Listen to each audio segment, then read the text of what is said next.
Hi everyone, this is Venkatesh Pandya, your physics dude. Welcome back to our channel for another interesting video on the applications of the bodies moving under gravity in one-dimensional motion. In the previous video, I explained about the different equations of freely falling body and vertically projected body. In this, I'm going to explain the applications of bodies moving under gravity, that is one-dimensional motion. Yes, before I start, please subscribe my channel, and if you really like my content, share my videos with your friends, and do not forget to leave your comments below the videos, and do not forget to click the bell icon for more updates. Yes. Let me discuss some applications of bodies moving under gravity. Let's see the first one. Yeah, coconut is falling. A coconut is falling from a tree. It passes through two marks P and Q, which are at a distances h1 and h2 from the top. Then the time taken by the coconut to move from P to Q is a very simple and an interesting problem.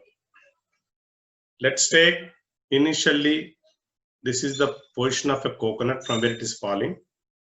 Here, the velocity of the coconut is 0. Let's consider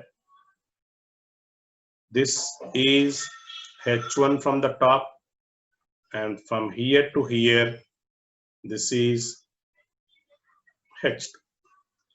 So let's take this time as some t1 and this time as t2. So simply, let us apply the equation. S is equal to ut plus half at square for both the situations. So initially h1 velocity is 0 plus half g t1 square.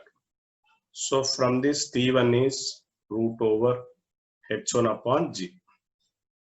Similarly, I'll apply the same equation. S is equal to ut plus half at square for the second situation. h2 is equal to again 0 because we are taking from the beginning again 0 plus half g t2 square. Again t2 is root over h2 by g. But the question is, what is the time interval between p and q? Let's take t. So from the figure, it is very clear that this t is nothing but t2 minus t1. So time taken to reach q minus time taken to reach p. So this is nothing but square root of 2h2 by g minus the square root of 2h1 by g. So the answer is, if I take root over 2 by g common, I'll get 2h2 minus root h1. This is the required answer. So this is the time taken by the coconut to move from P to Q. That's a very simple problem. Now let's see another interesting problem here. Yeah, what is this splash of sound? You can see a boy is standing near the edge of a well, and this boy is dropping a stone into the well. So it is given that the depth of the well is h. So what happens? The stone will first enter into the well. So let's take, this is the distance traveled is h. Depth of the well is given. Depth means up to water level. And the time taken in this case is t1. See, the moment you drop the stone, immediately you will not get the sound. It will take some time because the stone will go to the water, then it touches the water, it produces sound. So then the sound travels upward. So let's take t2 is the time taken by that sound to come up. So what is the total time total time is nothing but t1 plus t2. What is t1 here? Time taken. The moment the boy drops this, the stone will travel. It's a freely falling body. So we know that t1 just now I written for a freely falling body. The time of descent is 2h by g. Now, then the sound is produced, the splash is produced, then the sound is traveling. This is velocity of sound. Again, the distance traveled by the sound is h only. So I can write velocity of sound is nothing but distance traveled upon time taken. So from this, t2 is equal to h upon vs. So what is the total time after which the boy will hear the splash? Root over 2h by g plus h by vs. This is the required answer. First, the stone will go to the water. It produces some sound. Then the sound rises up, and the boy will hear the sound after t1 plus t2. The stone has to go down. Again, the sound has to come. So that's why we need to add both the t1 plus t2. Now let's see this one. A ball is dropped from a height h1 onto a hard floor. After hitting the floor, if it rises to a height h2, what is its change in velocity? So initially, since it is dropped, so its velocity is 0. So if you look at its velocity on reaching the ground, we know that v1 is equal to root over 2gh1. This is 2gh. For a freely falling body, on reaching the ground, the velocity is root over 2gh1. Or I can apply v square minus u square 2s. So v1 square minus 0 is equal to 2gh1. So v1 is root over 2gh1. Now what happens? The moment it touches the ground, because of the impact of the floor, now this will start moving with this. Now here let us take, it loses some energy. So now in this case, velocity will be v2. So that means it is projected with the velocity v2. And again, the finally velocity becomes 0. So again, let us write down. So v square minus u square 2s for the second time. Final velocity is 0. Initial velocity is v2 square is equal to 2 into minus g into h2. So we'll get v2 as root over 2gh2. So if we can write them, these two are in the opposite direction. v1, if you look at, v1 is downward and v2 is upward. So the change in velocity will be the sum, v1 plus v2. So delta v is nothing but root over 2gh1 plus root over 2gh2. This is the change in velocity of the ball after hitting the floor and rising to height h2. When it is hitting, its velocity is v root over 2gh1. After raising to certain height h2, its velocity v2. So this is the change in velocity. Now let's go to this one. Yeah, we all know that Tiger Woods is famous for this golf. So usually he will hit this golf ball with the bat, but in this case he is just dropping the ball. So what is the question? Tiger Woods dropped a golf ball from certain height into a hole as shown. So let's take, this is some height. Okay, let's take the height from which he is dropping is h. The question is the ratio of the distances covered by the golf ball in n seconds and in nth second. So you should understand the difference between n seconds means from the beginning. N seconds means from the beginning. From the beginning to end is n seconds. Nth second means you can take only a part. This is nth second. So let us calculate the distances. First, let us use the equation S is equal to ut plus half at square. So distance traveled, u is equal to 0 since is dropping freely. So S of n, distant on n seconds is 0 plus half gn square. This is the distance covered by the golf ball in n seconds. So S of n will be simply half gn square. Let's find out distance on nth second. We know for nth second distance traveled is u plus a into n minus half. So let's calculate that. Again, for a freely falling body, it is in n second means against a freely falling body. So 0 plus, Sn is equal to 0 plus g into n minus half. So Sn becomes g into n minus half. So what is supposed to find? The distance covered in n seconds to nth second. That means S of n upon Sn. What is S of n? We got half gn square upon g into, I can take 2n minus 1 by 2. I can take LCM and I can write like that. So in that case, this g by 2 are cancelled. So simply the answer is n square by 2n minus 1. Sometimes this question will be given in the reverse also. What is the distance traveled in nth second to n seconds? In that case, it will become 2n minus 1 by n square, which is again I can just divide it and I can express this as 2 by n square minus 2 by n, because n cancels, so 2 by n upon 1 minus 1 by n square. In this way also sometimes the same problem can be asked.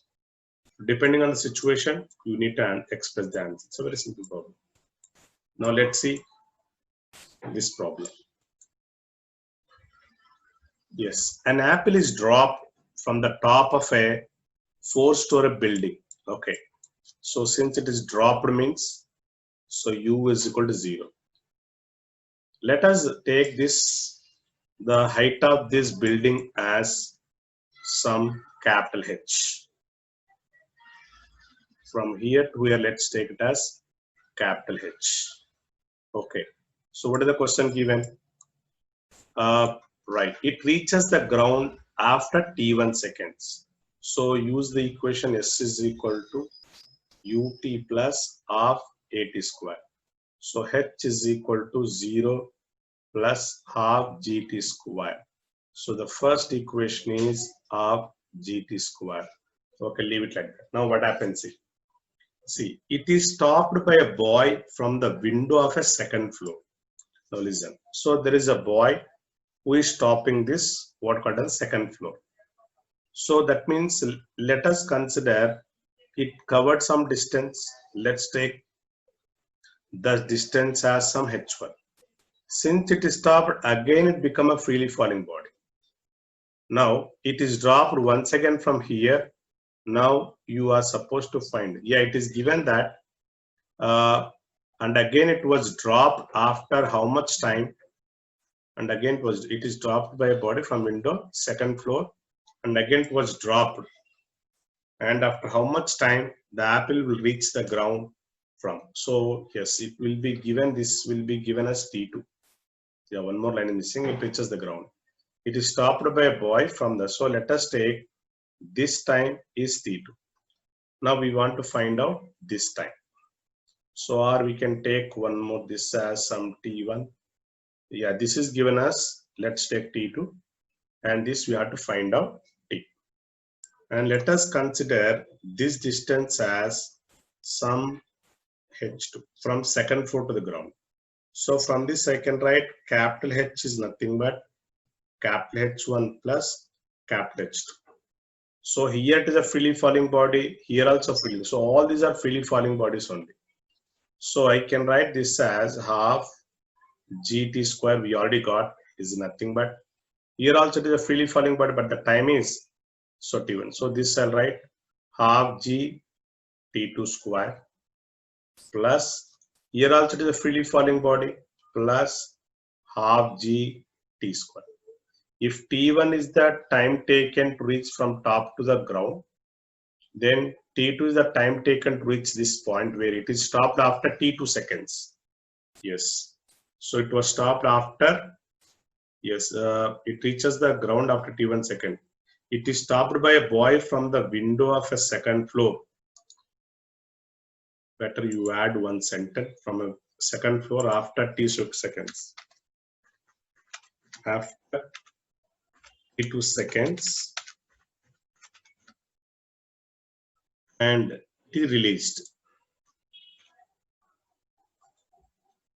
Yes. So it is released after t2 seconds. So after t2 seconds it stopped means here again it's a freely falling body. Now simply everywhere I can cancel half g, half g. So this is t1 square, right? This is t1 given. So this is half g. So simply t square is t1 square minus t2 square. So t is the square root of t1 square minus t2 square. So simple answer. So here the question is, initially it was dropped from the top of building. It reaches the ground in t1 seconds. So I calculated. So here I should write t1.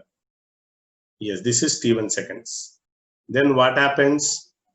Then if it is stopped after t2 seconds in the second floor, then after how much time is asking it reaches the ground. So it is stopped means here h1 is nothing but half gt2 square. And h2 we had to find out the time. So simply equate it, you get the answer. Now let's go to this water drop problem. Yes, falling drops, let us say. Water drops are falling from the roof. Falling means velocity is 0. Height h. By the time first drop touches the ground, the fifth drop is ready to fall. Then he's asking height of the second drop from the ground will be by the distance between fourth drop and second drop will be. So this problem is based on one fact that for a freely falling body, if you look at, if we calculate the distances covered in successive seconds or first second, second, second like that, we say 1:3:5:7 like this. For a freely falling body, the distances covered in first second, second second, third second, how you get? Simply use the formula g into n minus half. Put n is equal to 1, s1 is equal to g by 2. If I keep n is equal to 2, s2 is 3g by 2. If n is equal to 3, s3 is 5g by 2. So from this we understand the ratio of distances are 1:2, 3:5. So I'm going to use the same concept here. So here, if I see what is the question is saying, by the time first drop touches the ground, fifth drop is ready to fall. The fifth drop is ready to fall. So here from this, if the distance covered in this is x, this becomes 3x, 5x, 7x. That's what I said. For a freely falling body, so from the top you need to consider x, 3x, 5x, 7x. So if I add these, x plus 3x plus 5x plus 7x should be equal to h. So this is 16x is equal to h. So from that x is equal to h by 16. Now the problem is very simple. Now what is the question is asking? The height of the second drop from the ground. So where is the second drop? This. So what is the height? 7x. So height of second drop is 7x, nothing but 7h by 16. Now the distance between fourth drop and second drop. So if you look at the distance between fourth drop and where is fourth drop, and this is second drop. This distance we need to find out. So this is 5x plus 3x is 8x. So distance between second and fourth is equal to, the distance between second and fourth is equal to 3x plus 8x, nothing but 8h by 16, because x is h only, nothing but h upon h2. So 3x plus 5x is 8x, x is h by 16, so the answer is h by 2. So like that we can find out what called as distributed need drops. So this is based on the fact that the distances covered by a freely falling body in first second, second second, third second is 1:3:5, 7, like that. Now let's see, this is an important, interesting problem. There is a juggler. We all know that how a juggler manages to catch the balls. So we'll throw the balls one after the other. See, a juggler throws n balls into air 1 second in 1 second. He throws one ball whenever the previous one is at its highest point. You look at this one. This is highest point. There is another ball. So when the first ball is at the highest point, then he'll throw the second ball. Now time interval between consecutive throws and max height reached by the ball is asking. Very simple problem. So it is given that n balls, since n balls are projected in 1 second, so time for one ball will be 1 by n seconds. So the answer for the first question is 1 by n. Time interval between consecutive throws is nothing but 1 by n. So now we want to find out what is the maximum height. So for a freely falling body, what is the height? H is equal to half gt square. We know time of ascent is nothing but time of descent. Whether it takes, whatever the time it will take this ball to go here, the same it will take to come down. So the same time. So g by 2 into 1 by n whole square. So simply g by 2n square. So the max height reached by each ball is g by 2n square. The problem is very simple. Since he's throwing n balls into air in 1 second, so he can throw one ball after 1 by n seconds. So the time for each ball is 1 by n seconds. So that means he throws one ball after every 1 by n seconds. And the height, max height reached by this ball is g by 2n square. Now let's see, this is a very interesting problem and very important model too. So what is this projected egg? An egg is thrown up from what we call it as, it crosses a point P at certain height above the ground after time t1 seconds. See, so this egg is projected means it should have some velocity. So let's take this egg is projected with the velocity u. Now what happens by the time it comes to the point? Remember, P is not the highest point, some point. So this egg will have some velocity, let's take v, and this is the highest point. The velocity becomes 0.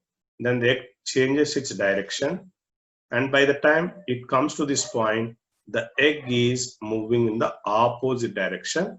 Again, the velocity will be v only. This is the question. He is saying that this, see, an egg is thrown up, it crosses a point at certain height. We don't know even the height. Let's take h as the height from point P. H is the height above the ground at time t1 seconds. So from here to here, the time is given as t1 seconds. Again, it is at t2 seconds while coming down. That means after throwing, it will take t2 seconds to come to here. Remember, this t2 seconds is from the beginning. After t1 seconds, it is at this point. After t2 seconds from the beginning, it is at the same point. This is the question given. Now is asking the series of questions. What is velocity of projection, height of the point P, velocity of the egg when it is at a point P, max height. So very simple. Let us understand. So if I apply V is equal to U plus AT for the first situation. So V we don't know. U, let's take U minus G T1. But there is one point we all know. Whenever a body is at the same level, its velocity will be same. So remember again, let's take this as V1 better. Let's take V2. Again, if I project a body with velocity U after T2 seconds is at this point, so this I said V1. So V2 can be written as U minus GT2. Because initially projected up, And after t2 seconds at this point, again use the formula. But one point we should understand, whenever a body is at the same height, its velocities are equal but in opposite direction. So we know that v1 is equal to minus v2 because both of them are opposite direction. So simply we write down u minus gt1 is equal to minus of u minus gt2. So u minus gt1 is equal to minus u plus gt2. So 2u is equal to, simply I can write g into t1 plus t2. So from this we understood that the velocity of projection of the egg u is equal to g by 2 into t1 plus t2. This is the answer for the first question. The velocity of projection is this. Is asking what is the velocity when it is at the point. We know that the velocity is v1. v1 is equal to u minus gt1. Let's substitute. So this is g by 2 into t1 plus t2 minus gt1. This is the velocity of the egg by the time it reaches the point. So v1 is g by 2 t1 plus g by 2 t2 minus gt1. If I take LCM, I'll get this as g by 2 t2 minus g by t1 2, because if you take LCM you get this one. So if I take g by 2 common, t2 minus t1. So the velocity of the body on reaching the point P, so v1 is equal to g by 2 into t2 minus t1. This is the velocity of the body when it reaches the point. So once you find the velocity of projection, and this is very simple. What the third question? Velocity of the egg, yes. Now height we need to find out. Yeah, very simple. Use the formula. S is equal to ut plus half at square. So h is the height, and initial velocity already we got g by 2 into t1 plus t2 into t1, because I said the body will take, the egg will take t1 seconds to reach from here to here. So we need to write that.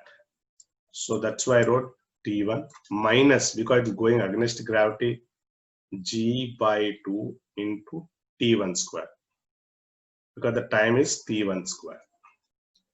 So here become, now you just simplify that. So this is g by 2 t1 square plus g by 2 t1 t2 minus g by 2 t1 square. These two cancel. So height above the, at the height of the point from the ground is half g t1 t2. The height of the point above the ground is half g t1 t2. Now what is the next question? The next question is maximum height reach. Maximum height is nothing but u square by 2. We know velocity of projection. These are all interlinked problems. So maximum height h is nothing but u square by 2g. So what is u? We got g by 2 into t1 plus t2 whole square by 2g, which is nothing but g square by 4 into t1 plus t2 whole square, again 1 by 2g. So 1g will cancel. So maximum height is g by 8 into t1 plus t2 whole square. This is the maximum height reached by the body, projected body from the ground. So here, what is the maximum height means here? From the ground, here to here. This is the maximum height. A very important model.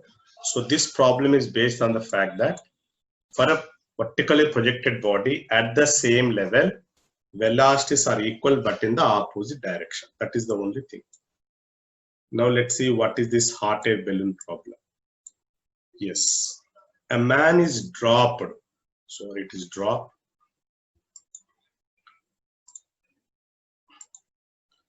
So there is a man who is dropped from an hot air balloon, which is moving up with uniform velocity u over a river.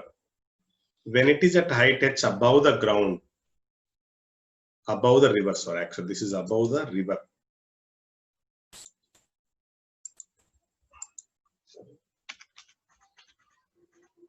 So there is a river over which hot air balloon is moving.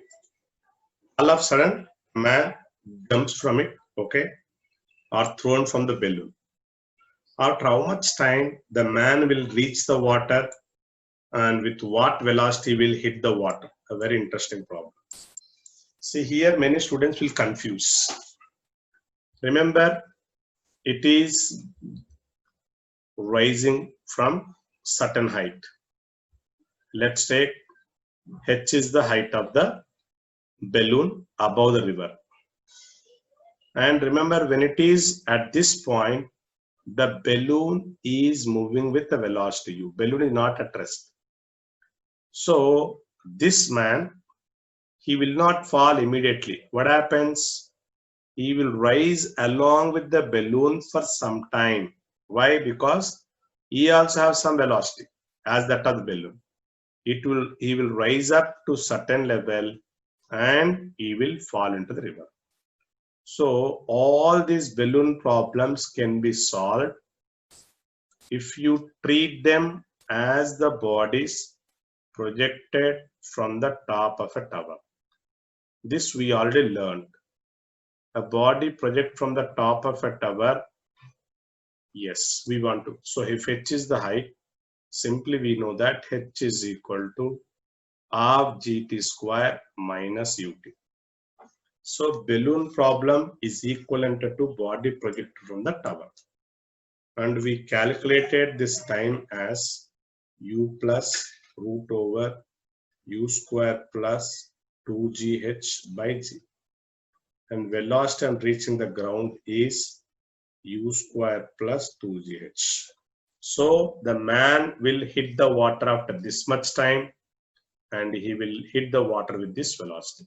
So this problem, all these hot air balloons are the balloon problem. Sometimes the same problem can be given as an aeroplane is rising with the velocity u, and when it is at height h, a body is dropped.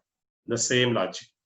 So here you just convert that into a body project from the top of a tower. It is easy to understand the problem. Now let us see another simple model. Now this is a very important model. It's very simple. An apple is dropped. This is sorry.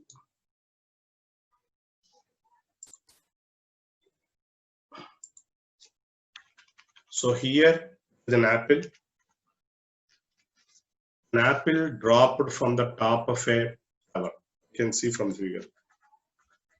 So one apple is dropped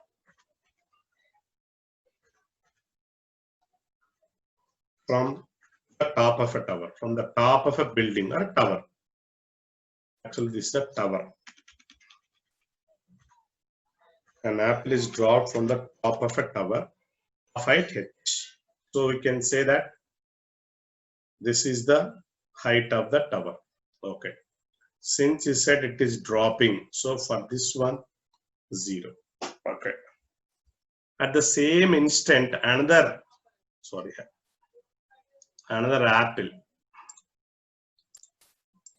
another boy projects an apple, sorry. So a boy drops an apple from the top of a building. So another boy who is at the bottom, he has to project it with some velocity, say u. Let's check u is the velocity. So this is one boy from the top of a tower is dropping. Another boy on the bottom is projecting the apple. Okay. Okay. With the velocity, some velocity u, let us take. So, okay. Yeah, with the velocity u only. Unit take some velocity will be given. So they'll give a velocity of the apple. Let's take u. Okay. After how much time they meet? after how much time their magnitude of velocities are equal, and the ratio of distances covered by them when the magnitudes of the well are right. Very simple problem. So let us take, they'll meet somewhere at this point. And let us consider S1 is the distance covered by it, S2 is the covered distance covered by it, and let T be the time taken. So for the first apple, what is S1? It's a freely falling body 0 plus half G T1 square. So simply I can write S1 is equal to half G T1 square. But what is S2? S2 is a projected, vertical projected body, ut minus half G2 square. Okay, so very clear. If I take S2, I can take it as, so since the times are equal, I mean they'll meet at this point, they will cover the equal distances. Simply we have to equate, or I can take the total H is nothing but sum of S1 plus H2. Very simple. This H is equal to S1 plus, distance are not equal, sorry. H is nothing but S1 plus S2. So let us write down. So H is equal to, what is S1? Half G T square. Sorry, time is same for both of them, sorry. They'll travel for same time, but their what called as distances are different, times are same. Okay, let's take times are same, they'll meet at time t seconds. So half gt square plus ut minus half gt square, so they cancel each other. So simply we can write h is equal to ut, so the two will meet after h by u seconds. Very simple problem. They'll meet after h by u seconds. Now the second question is asking is, after how much time their magnitudes of velocities are equal. So let's take the second problem. For the first one, velocity will be gt after t seconds. Similarly, for the second one, the velocity for the first one freely falling. This for vertical vector u plus at u minus gt. So actually this v1, v2 will be opposite. This is v1, but he's saying magnitudes are equal. You simply equate them. Given v1 is equal to v2. So if I equate gt is equal to u minus gt, 2gt is equal to u. So t is equal to u by 2g. U by 2g. So after this time, their magnitudes of velocities are equal. This is the time after which the two bodies will meet. This is the time after which their magnitudes of velocities are equal. What is the third question? The ratio of distances covered by them when the magnitudes of their velocities are equal. Okay. Now what is S1? S1 is nothing but half gt square. What is the time we got? U by 2g. So this is nothing but whole square is there, right? So half g u square by 4g square. Simply S1 is 1g will be cancelled, square by 8. Similarly, what is S2?